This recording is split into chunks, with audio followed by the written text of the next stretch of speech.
नमस्कार मित्रांनो, मी श्रेयश विठ्ठल वगैरे final year MBA student from government medical college Sindhudurg. मित्रांनो, नीट 2025चा रिझल्ट लागलेला आहे आणि असा काही अनएक्सपेक्टेड रिझल्ट नाहीये।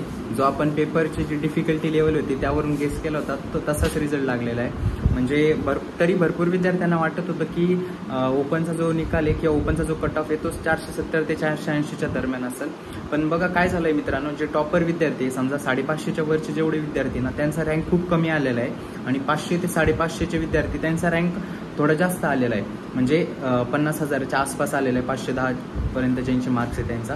तर असं का झालंय बघा, कारण की बायोलॉजी आणि केमिस्ट्री हे सोपं होतं थोडं ॲज कम्पेअर टू फिजिक्स आणि ते भरपूर विद्यार्थ्यांनी सॉल्व्ह केले।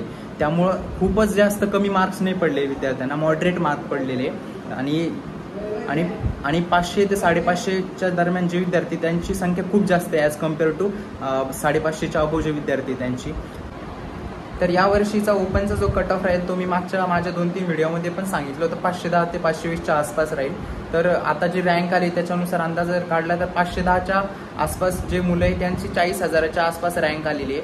म्हणजे दरवर्षी जे आपले जे ओपन कॅटेगरीचे विद्यार्थी त्यांची जे रँक आहे ना 40,000च्या आसपास ज्यांचे रँक असतो त्यांना कॉलेज भेटून जात असतं GMCचं।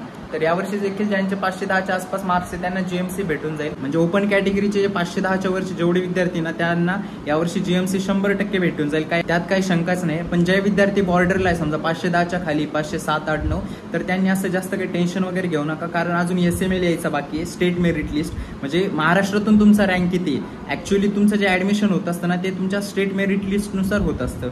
तर स्टेट मेरिट लिस्ट आली तर आपल्याला कळेल की आपला महाराष्ट्रातून रँक किती आहे। कसं होत असतं काही वेळेस जर पेपर टफ आला ना तर महाराष्ट्रातले जे टॉपर विद्यार्थी ना त्यांची संख्या कमी असते, त्यामुळे मग जे ऍक्च्युअल नंबर असतो ना तुमचा रँक तो SML ठरतो जो ऍडमिशनच्या टायमाला। तर ते काउन्सिलिंगच्या टायमाला येईल तुमचा SML। आणि तुमचे जे काही काउन्सिलिंग रिलेटेड डाऊट असतील ते मला कमेंटमध्ये नक्की कळवत जा। आता इथून पुढे मी काउन्सिलिंग रिलेटेड सर्व अपडेट देत राहील तुम्हाला। आणि माझी व्हिडिओ जर आवडत असेल तर व्हिडिओला लाईक करा, चॅनलला सबस्क्राईब करा। धन्यवाद।